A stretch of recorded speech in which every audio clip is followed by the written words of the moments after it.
The next topic that we shall discuss is types of vibration. The first type of vibration is free and forced vibration. Free vibration is the one which we often see in case of a simple pendulum. So what happens in the simple pendulum?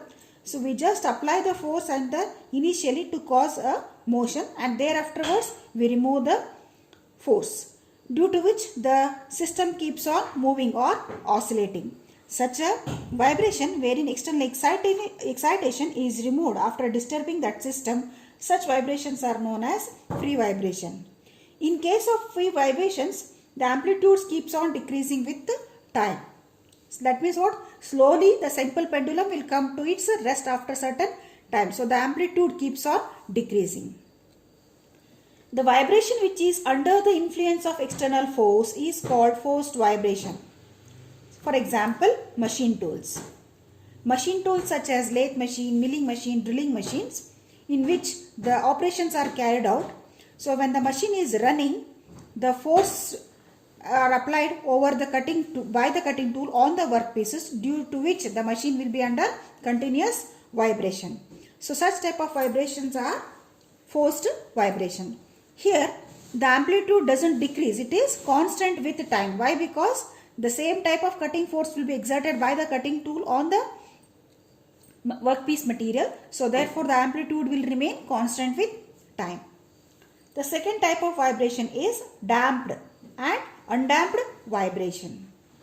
The major difference between these two vibrations is the damping or the damper. If the vibratory system has a damper, then the vibration is called as damped vibration. So what is the function of the damper introduced in case of damped vibration?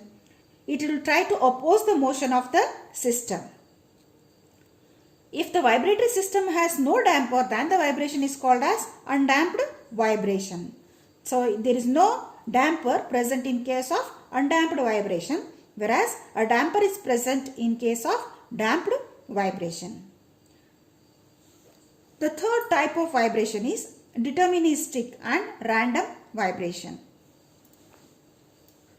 If the magnitude of external excitation, force or motion acting on a body is known, then the vibration is called as deterministic vibration.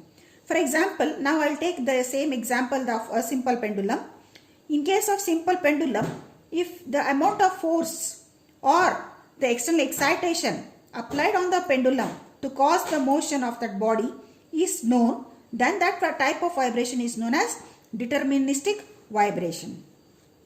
It means that the value of the force is known which causes the motion of the body, so it is called as deterministic. So deterministic vibration. If the magnitude of external excitation or force which is acting on the body is unknown, then the vibration is called as random vibration. In such case, that means the force applied to cause the motion will not be known, so such a vibration is called as random vibration. Next, we will discuss about the classification of free vibration.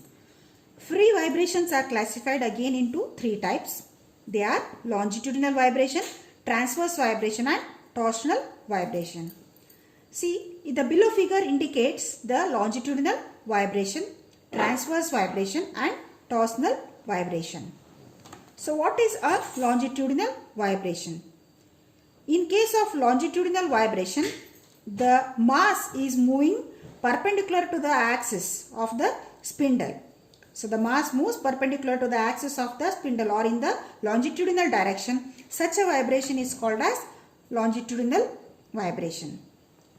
In case of transverse vibration, the mass moves perpendicular to the axis of the spindle. That means it just traverses. So it is an example of transverse vibration.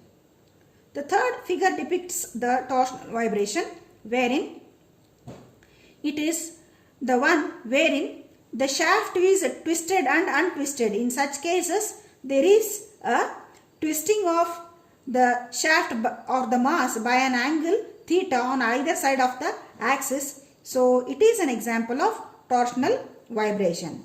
So the best example for torsional vibration is squeezing of a clothes. So wherein we try to twist the cloth in the opposite direction by an angle theta. So similar way, the same effect happens in case of such type of elements wherein the torsion is applied on either side of the axis, and such a vibration is called as torsional vibration.